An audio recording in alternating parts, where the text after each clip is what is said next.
안녕하십니까 37기 여러분들, 새해 건강하시고 행복하시기 바라겠습니다. 오늘 수업은 11분 무의복 승분입니다. 무의복이 가장 으뜸이다. 먼저 내용을 다 읽어보도록 하겠습니다. 수보리여, 항아의 모래수만큼 항아가 있다면 그대 생각은 어떠한가? 이 모든 항아의 모래수는 진정 많다고 하겠는가? 수보리가 대답하였습니다. 매우 많습니다, 세존이시여. 항아들만 해도 헤아릴 수 없이 많은데 하물며 그것에 모래이겠습니까? 수보리여, 내가 지금 진실한 말로 그대에게 말한다.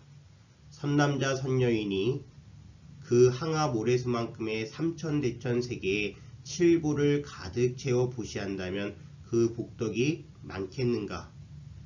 수보리가 대답하였습니다. 매우 많습니다, 세존이시여. 부처님께서 수보리에게 말씀하셨습니다. 선남자 선녀이니 이 경에 사국에만이라도 받고 지니고 다른 사람을 위해 설해준다면 이 복이 저 복보다 더 뛰어나다. 네, 우리가 경전을 살펴보면요. 이 금강경의 비유에서 크기에 대한 비유를 할 때는 바로 수미산에 대한 이야기를 합니다. 그리고 또 우리가 숫자에 대한 비유를 할 때는요. 항아사, 즉 겐지스 강의 모래수만큼이라고 하는 비유가 나오고 있습니다. 항아, 겐지스 또는 강가라고 이야기합니다. 그 연장이 3000km입니다.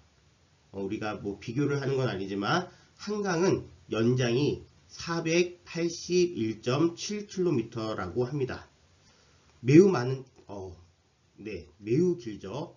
이 매우 긴 항아에 모래수만큼이라고 표현하고 있습니다. 그것은 다른 말로 하면 무수히 많은, 셀 수가 없는 이라고 표현할 수가 있습니다. 그렇다면 이 항아가, 즉 항아사에 대해서 비유하는 이유가 무엇이냐? 바로 유의복보다 무의복이 더 수승하다, 더 뛰어나다라는 것을 설명하시기 위해서 그렇습니다. 그렇다면 유의복은 무엇인가요? 지금 슬라이드, 우리 화면에 나와 있는 것처럼 유의복이라는 것은 인연에 따라 증감되는 상대적인 복입니다. 우리가 새해가 되면은 새해 복 많이 받으세요 라고 인사를 합니다. 그리고 사찰에 가서 기도를 하게 될 때 소원을 성취하기를 원합니다. 올 한 해 건강하게 해주세요. 부자 되게 해주세요. 우리 아이가 이번에 시험에 합격하게 해주세요. 이 모든 것들이 우리가 살면서 원하는 복입니다. 그 복이 잘못됐다라는 얘기는 아닙니다. 우리는 사바세계에 살고 있습니다. 당연히 탐심, 그리고 분노심, 그리고 어리석음이 있습니다. 이 인간 세상에서 사는 거, 당연히 탐심이 작용을 합니다. 그랬을 때 소원에 대한 성취를 원하는 인간의 마음은, 사람의 마음은 너무나 자연스러운 겁니다. 하지만 부처님께서 말씀하시는 복은 그 이상의 복입니다. 그것을 우리가 무엇이라고 표현하느냐? 바로 인연에 따라 증감되지 않는 절대성이 있는 복, 즉 해탈과 열반을 얻는 복을 무의복이라고 합니다. 무의복 승분에서는 바로 무엇에 대해서 말씀하시는 것이냐? 유의복보다, 즉 선남자 선녀인이 그 항아 모래수만큼의 삼천대천 세계에 칠보를 가득 채워 보시한다면 그 복덕이 당연히 많겠죠. 그 많은 복덕은 바로 유의복에 해당이 된다는 겁니다. 유의복이라는 것은 인연에 따라서 일어났다가 사라지게 되어 있습니다. 하지만 무의복은 인연을 따라서 증감되지 않는 절대적인, 절대성이 있는 복입니다. 영상을 하나 보실 건데요. 그 영상을 보시고 다시 한번 이 유의복과 무의복에 대해서 이야기하도록 하겠습니다.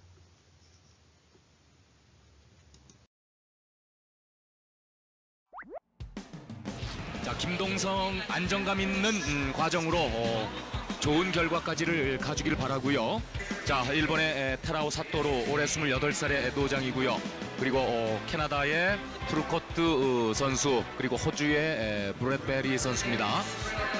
간신히 구제가 돼서 올라온 브렛베리, 앞섰던 준결승 마지막 4조에서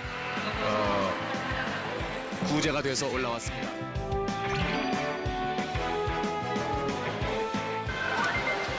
(1000m) 준결승 2명을 결승에 진출시킵니다.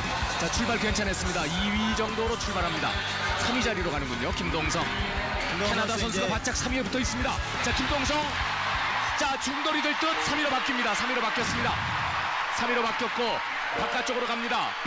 자, 캐나다, 중국. 다가 한 번의 기회를 김동성. 가할 것입니다. 이번에 안으로 갑니다. 안으로 미끄러졌습니다. 걸렸습니다. 걸렸습니다. 김동성. 또 한 명. 김동성. 또 한 명 걸렸습니다. 나머지 모두 걸리고 일본과 호주 선수가 어부지리로 끝까지 해줘야 될 텐데요.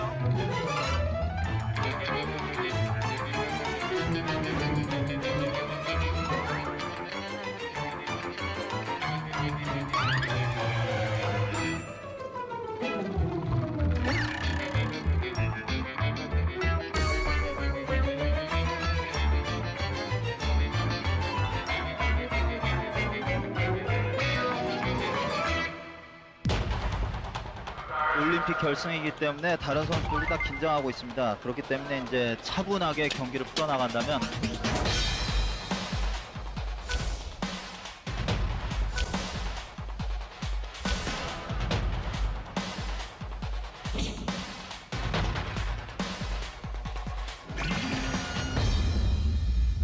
좋은 결과가 있을 수도 있다고 봅니다. 네, 출발됩니다.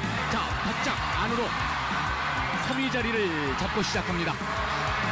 자, 안으로 팝니다. 안으로 부드럽게. 자, 부드럽게 맨 앞으로 갈 듯. 바깥쪽을 허용할 듯. 허용합니다. 자, 3위로 또 밀립니까? 3위로 밀리는군요. 3위로. 자, 오노가 1위, 리지아준이 2위, 안현수가 3위. 마지막 한 바퀴. 자, 안을 펼 듯. 자, 안현수 마지막 안을 펼 듯. 자, 좋습니다. 좋은 찬스. 자, 안으로 걸렸습니다.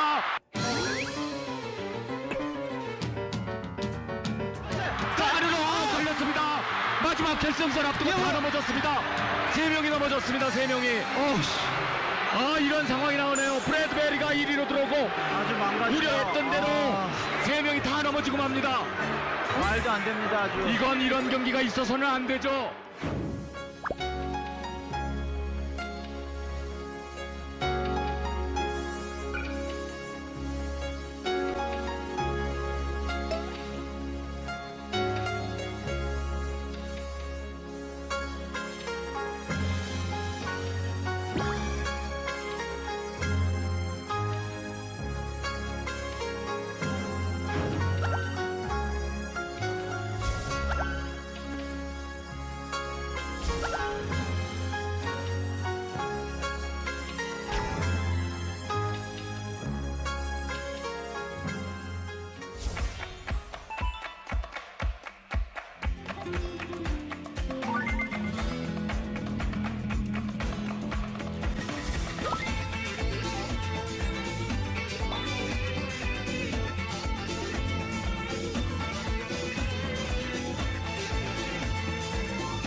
네, 영상은 잘 보셨나요? 네. 호주 선수 브래드 버리가 금메달을 획득하는 장면이었습니다. 물론 맨 마지막 장면에서 너무 멋있는 말이 나오죠. 이것은 내가 우승한 것이 아니라 10여 년간 노력한 나의 자신에게 주는 상인 것 같다. 이렇게요. 맞습니다. 노력의 결과로 브래드 버리는 물론 천운이 있었다라고 사람들은 얘기하고, 그리고 다른 분들은 뭐 나라를 구했다 이렇게 표현도 하는데 노력의 대가로 브래드버리는 금메달을 획득했습니다. 너무 축하할 일이죠. 근데 중요한 것은요. 이 모든 복도 다 유의복이라는 겁니다. 유의복이라는 것은 결국엔 복진 타락이라고 합니다. 복은 다 하면 결국에는 우리가 떨어지게 되어 있습니다. 유의복은 인연에 따라서 증감이 있기 때문에 그렇습니다. 우리가 돈을 쫓아가고 명예를 쫓아가고 그러한 모든 것들이 결국에는 상실감, 허무함 이런 것을 줄 수 있습니다. 그리고 돈을 쫓는다고 해서 돈이 오는 것이 아니고 명예를 쫓는다고 해서 명예를 갖는 것은 아닙니다. 부처님께서 말씀하시는 복은 그러한 쫓아감의 복이 아니라 여여한 복, 즉 속박으로부터의 해탈, 탐심, 분노심, 어리석음으로부터 벗어났을 때 우리에게 무한히 주어지는 그 자유에 대한 복을 얘기합니다. 그것을 우리는 무의복, 즉 인연에 따라서 증감이 없는 복, 절대적인 복, 해탈과 열반을 통해서 성취할 수 있는 복이라고 이야기할 수 있습니다. 이어서 부처님께서 이제 말씀하십니다. 부처님께서 수고리에게 말씀하셨습니다. 선남자 선여인이 이 경에 사국에만이라도 받고 지니고 다른 사람을 위해 설해준다면 이 복이 저 복보다 더 뛰어나다. 그것을 이렇게 표현하죠. 수지 사국에 등요. 그렇다면 사국에가 무엇인지 잠깐 살펴보도록 하겠습니다. 네, 금강경 사국에는 보통 우리가 네 가지를 이야기합니다. 5분, 5분의 열이 실견분에 나오고 있는 개송, 10분 장엄 정토분에 나오고 있는 개송, 26분 법신 비상분에 나오는 개송, 32분 응아 비진분에 나오는 개송입니다. 하나하나 잠깐 살펴보도록 하겠습니다. 열이실견문에서 이야기합니다. 범소유상 계시허망 약견 재상비상 즉견열애. 범소유상 계시허망 약견 재상비상 즉견열애라는 것은 모든 상들은 무릇 상들은 모두 다 허망한 것이니 이 모든 상이 비상, 상 아님을 본다면 열애를 볼 것이다 라고 이야기하고 있습니다. 여기서 나오고 있는 상이라는 것은 우리가 보다 더 구체적으로 이야기하면은 산야에 대한 이야기도 포함되어 있고요. 니미따에 대한 이야기도 포함되어 있고요. 락샤나에 대한 이야기도 포함되어 있지만 5분에서 이야기하는 상이라는 것은 정확하게 락샤나, 신체적 특징을 이야기하고 있습니다. 그러나 구마라집 스님께서는 이 상을 모두 다 상이라고 표현을 했기 때문에 이 상 안에 산야, 즉 우리가 개념에 대한 고정된 생각, 그리고 니미따, 색성향 미촉법, 대상에 대해서 가지고 있는 어떠한 집착, 그리고 락샤나, 어떤 특별한 대상이 가지고 있는 신체적 특징이 가지고 있는 이러한 모든 상들에 대해서 그 상이 고정된 상이 아니고 다 인연 따라서 흩어졌다가 다시 만났다가 사라졌다가 일어났다고 하는 허망한 것임을 알 때, 그래서 모든 상이 상이 아님을 알 때 부처님을 만나뵐 수 있다. 다른 말로 부처님이 될 수가 있다라고 이야기하고 있습니다. 자, 그리고 10분의 장엄정통분에서 나오고 있는 내용이죠. 불응주색 생심, 불응주 성향 미촉법 생심, 응무소주 이생기심. 당연히 세계도 머물지 아니하고 성향 미촉법에도 머물지 않는, 즉 대상에 머물지 않는 그러한 머물지 않는 마음으로 그 마음을 내어야 한다라고 이야기하고 있습니다. 자, 26분 법신비상분에서는 약이 색견화, 이음성구와 시인 행사도 불능 견열애라고 합니다. 색으로서 나를 찾는 사람이나 또는 소리로서 나를 구하는 사람은 이것은 사도, 옳지 않은 행동을 행하는 사람이니 결국엔 열애를 볼 수 없다라고 합니다. 이러한 26분에 나오는 법신 비상분에 대해서는 26분에 가서 훨씬 더 자세하게 설명을 하도록 하겠습니다. 그리고 마지막에 32분 응하비진분이라는 곳에서는 일체유의법, 여몽 항포형, 여로 영여전 응장여시간이라고 합니다. 유의법, 바로 인연 따라서 생겨났다가 사라지는 법, 또는 유의복, 인연 따라서 증감이 있는 복들은 여몽 한포형입니다. 다 환이고 물거품이고 그림자 같기 때문에 결국에는 또 번개와 같고 이슬과 같기 때문에 이것은 다 일어났다가 사라지는 것입니다. 이러한 일어나고 사라짐을 여실히 봤을 때 그것이 응장여시가 정확하게 바라보는 것이라고 이야기하고 있습니다. 이 사국에만이라도 남을 위해서 설해주고 또 공부하고 열심히 실천한다면 그 복이 바로 속박으로부터의 벗어남, 해탈, 열반을 일으키게 할 수 있는 무의복이라고 말씀하시고 계신 겁니다. 여러분들 11분 무의복 승분에 대해서 이상 설명을 마치도록 하겠습니다. 감사합니다.